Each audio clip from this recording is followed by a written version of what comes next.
Well, you're probably waiting for the show to start. Well, I can understand that. And trust me, you were in the right place. But before we start the show, we got to let you know that today's show is brought to you by a very special and new sponsor to the show. None other than Southern New Hampshire University. Yes, indeed. Yes, indeed. And you know I'm excited about it. Number one, because they're doing a great thing in terms of helping people overcome, some of the experience barriers that are holding people back, right? And we know that that comes up a lot as we progress through this professional world and just adulthood, right? So with SNHU, the beautiful part about them is this. They are designed for people like you and me, man. The ones that are busy, but can make some time to be on the online space and, multitask, so to speak. And that is what SNHU brings to the table. The largest, or one of the largest, accredited nonprofit online degree offerings. Man, it is a dope thing that they got going on over there. One of the programs that stood out to me the most is their sports management program, in terms of being able to, number one, work at your own pace. They have multiple times throughout the year where you're able to get into the course and ultimately progress through at your own speed, 24/7 access. I mean, those are beautiful things, especially when we're just talking about the working person, the busy person, the person with the family out there. SNHU. Oh, they trying to hook you up. They trying to help you out, baby. Now, like I said, for myself, man, I've utilized the online program very similar to this, and I can tell you firsthand the benefits that come from these type of programs and what SNHU is offering, man. You don't want to miss out on it. So check out the link, all right? snhu.edu/Arthur Moats, all right? You check that out. Obviously, this is all in the description as well. But I want you to check that out, man. Look at that sports management program and just see some of the average salaries associated with degrees in this field, man. Could definitely be something that might motivate you, make you want to go out there and do something special out there and, ultimately put yourself on an even better trajectory. But with that being the case, you see right here, SNHU, Southern New Hampshire University. I stand by them. And as always, keep being great. But now I think it's time to get back to the show. So, you already know, don't touch that dial, baby. No different than when we're looking at the next opponent, right? We always talk about certain things that we like about it, but we say, man, nothing is perfect, right? For every pro, we know, hey, man, you can have some cons with this thing as well. We spent a lot of time, me, Deke, you, the chat, talking about all the pros, the positives that comes from this type of move, this type of extension. Are there any cons to this move from either one of your perspectives, though? Any negatives that can come from this type of decision that y'all might be seeing? And it doesn't have to be negative today, but the potential. What decision? Like the contract? Yeah, 3-year extension. Yeah. I don't see any. To be honest. No, I mean, you could say like complacency, maybe. Like that goes back to what I said, just from a business standpoint. Could Rooney have just let the contract play out? Yeah. And then just figured things out at the end of the season, and I don't know, because if things didn't work out this year, based off how things have been going, maybe you would have been justified of just making it a clean cut. I mean, because you brought it up, we both brought it up too, in terms of that stretch last year, Patriots, Cardinals, and I forgot the third team in that little Colts. And Colts, yeah, we're supposed to run the table in there and be 10-7, and we're like, or 10-3 or 10-5 at one point, and we're like, bro, how did we literally lose all three of these? Like, this is disgusting. And there was a point where people in Steelers Nation, we all was kind of looking like, oh, is it that time for real? Like, but then obviously the switch happened. Mason comes in, we run the table, and then we make it to the postseason. Yeah, I don't see Tomlin being a complacent person though at all. Like I think he's going to be giving it his all. He said he looks to be uncomfortable. That's what and if it gets that bad, over these next 4 years, like you would just fire him. Like that's why I don't really see any downside to this deal. Man, the only con is he could have got more. Talk that talk. It might have. The only con is he could have got more. Said he could have got more. Maybe he could have got more. He might. He might could have went and did what he had to do. Came back like, yeah. Let me get Do we know the numbers? I haven't seen them officially just yet. I haven't seen anything official just yet. But are y'all concerned though in terms of, like you said, man, there hasn't been a lot of playoff success recently? Is this essentially rewarding that? Because what is the difference? Okay. No, I don't think it is. I think you're just assessing all the nuance and the context of these last 6-7 years and understanding. They make the playoffs. Yeah, like Tomlin has been at the head of it, but it hasn't all been on Tomlin. And there's a lot of good things that Tomlin has done, bro. Like TG was mentioning, overcome adversity. They say you driving the boat like the Titanic. Go down with the ship. I agree. I think these last couple years, ever since we moved on from Ben, I was saying this at the time, right? Like this is going to be a big thing on Tomlin's report card. Like, it's going to be an indictment on him one way or another because we moved on from Ben and brought in this Matt Canada dude, and you drafted Kenny Pickett, you drafted the heir apparent to Ben and stuff. Like, okay, let's see how this looks. Like, this is your decision. Like, this is your time to take over. Like, this is like the new regime, and you're at the head of it, as opposed to you taking over for Cowher, and certain things were in place from a coaching staff standpoint and a player standpoint. Like, this is the new Tomlin era. So, I don't think it worked out optimally, but I think Tomlin navigated it in a certain way where you look at it, you're like, he's doing something right. So maybe the switch or the adjustment was as simple as, all right, let's get Canada out of here, because Tomlin, he's a good head coach. He can run the ship. He could overlook all this. Maybe he didn't have the best staff in place. The Canada hire was a mistake.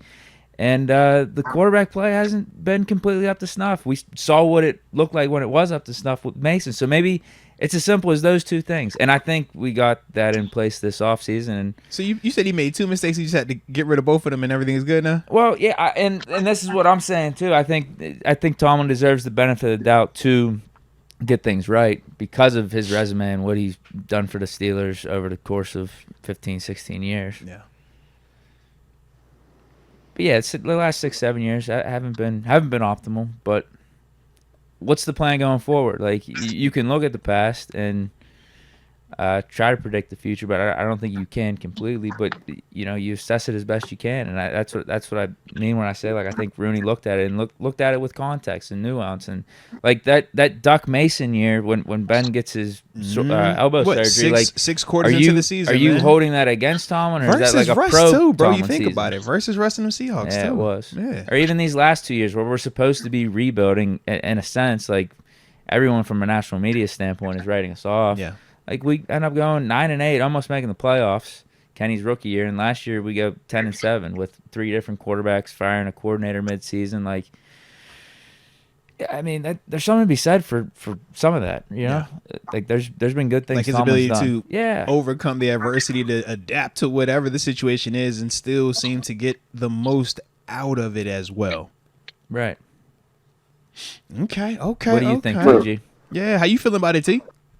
I like that. I mean, I just think it's been, like, you got to say, like, the post-Tomlin, but I mean the post-Ben, but I think he's, like, the energy in there's calm is good, And I think that's a big part of everything. Like, you could say, like, well, they fired Belichick over there, and he's a legend. And it's like, Belichick is a legend. But that vibe in New England is definitely different that than vibe the was Pittsburgh different. vibe right now. Yeah. And that's 100% the case. Like, I think Coach Tomlin's done a good players job. Are still in. Yeah, I think he's done a good job adjusting with the times. I think he's a timeless coach. Yeah. Like, I think Belichick's also a time. I hear a lot of great things about Belichick in a sense, but it's kind of like, I think Coach T's done a good job being able to communicate with a Pickens, be able to communicate with an AD, be able to communicate with a Ben. I think you're spot on with that. Coach T has definitely post-7 aged better than Belichick post-Brady. Yeah, I would just say, and I can't, but it just seems like he communicates a little bit, like people gravitate to that a little bit. Yeah, more. Like it's just, I think you can't, it's the stuff you can't teach. What other coach was that a Hall of Fame quarterback? Sean Payton after Breeze. That's what I'm trying to Not say, as good bro. as Tomlin after Ben. Andy Reid, man. Let's see, who did he have it? McNabb. But once McNabb left, wasn't that when he left? Yeah, bitch. Yeah, He had Vic for a little while. You're right. He had Vic for a little while. But hold on. No. But Vic, think about Philly Vic. Philly Vic was what, 2 years? It was that year, really. It was really that first year, tops. The first year we went crazy. That second year, it was. But no, what I'm saying is this though. Post that was part of how he got up out of there. Am I not? In terms of like am I success, not tripping? I don't remember them making it past a game. That's what I'm saying. Yeah, they were one and done, and Vic's really good. I don't really remember that. Like, because that was the whole dream team. I remember it's the dream team, and it never lived up to that. That's Vic. But no, never no Vic slander. You know that, bro. That's Sam right there. Don't play that. Definitely don't play that. He one of the ones. Yeah. But coaches really don't just like once you get that prom date, once you get that this is me, that quarterback that you fall in love with it and you get set in your ways. And you like, bro, this is how we operate because when he's here, we've always done it this way and we've always won. Yeah. But that doesn't work when Brady leaves, when Breeze leaves. It definitely don't work when Seven leaves, and that's the part where we've seen Coach T adapt. We've seen how he can go when it needs to be offense, score points, killer B era. We've also seen when it needs to be choke you out, play defense, this TJ Watt era with Minka and company, you know? So I can see it both ways with it though, man. Definitely. All right. But, the next question now evolves to 2027, right? That's the extension. Do we get a Super Bowl during that time frame? My answer is yes. I mean, we say yes, but the odds, what are the odds saying? I mean, because technically the odds would say no. The odds would technically say no. I feel like this year's like go win. I feel like everything they're saying about this year is like we're here to win. Mm-hmm. We'll bring back a Sutton.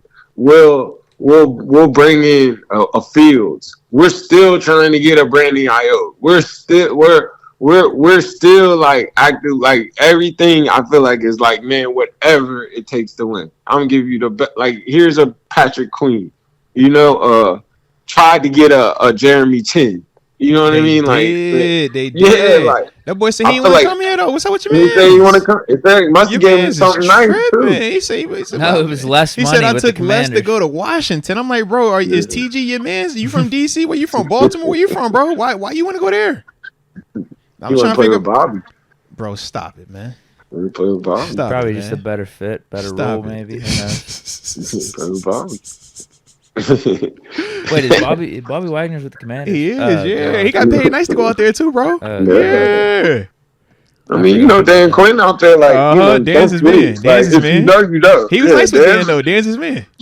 Dan's one of these. Dan's gonna be in that, like, I think Dan will be in that, like, elite coach. Yeah, Dan's one of those. We was about to go to Atlanta because of Dan Quinn. Stop playing, bro. It was, all right. Hey, I know that Dan Quinn. I know that they gonna see out. I know that real. Oh yeah, we get active in that. Oh yeah, I know that real well. People love Dan Quinn. That's one of those. He one of the ones. Big facts. Yeah. Big facts. If you know, you know. If you know, you know. Mm-hmm. But that's what I mean. But I think everything they're saying is we're trying to win.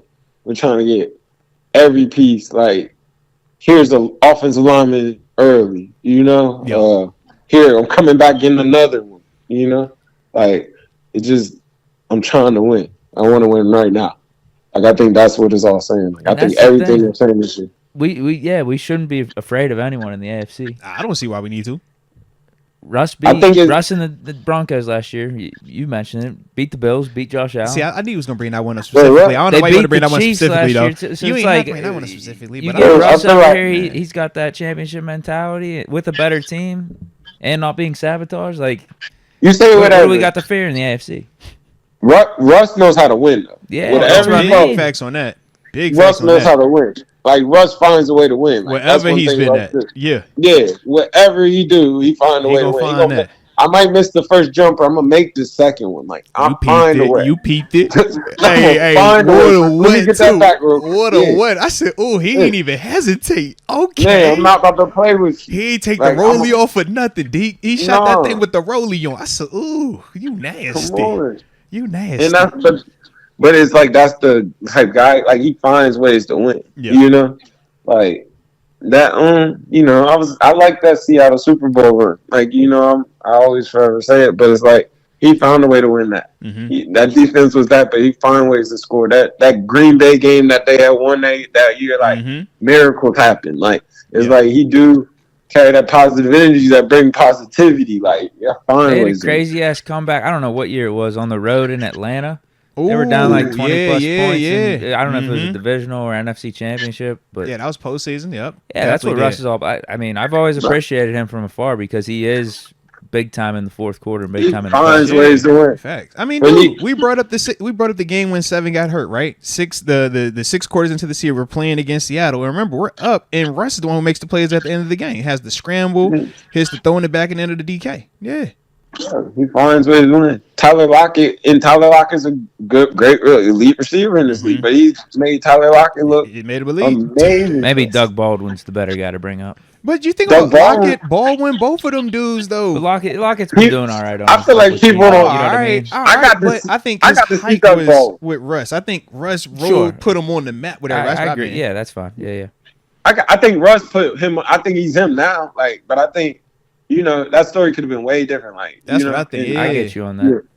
I think he made him elite. Like I think they got connected to where it's like when I move here, you go here. And now his confidence is up. Once you got your confidence, you're right. But it was like to build it to that. Yeah, I was like to building it though. Russ was putting because nobody knew or thought that was going to be anything close to what this thing didn't develop into. Man, it's shout out to Tyler Lockett, man.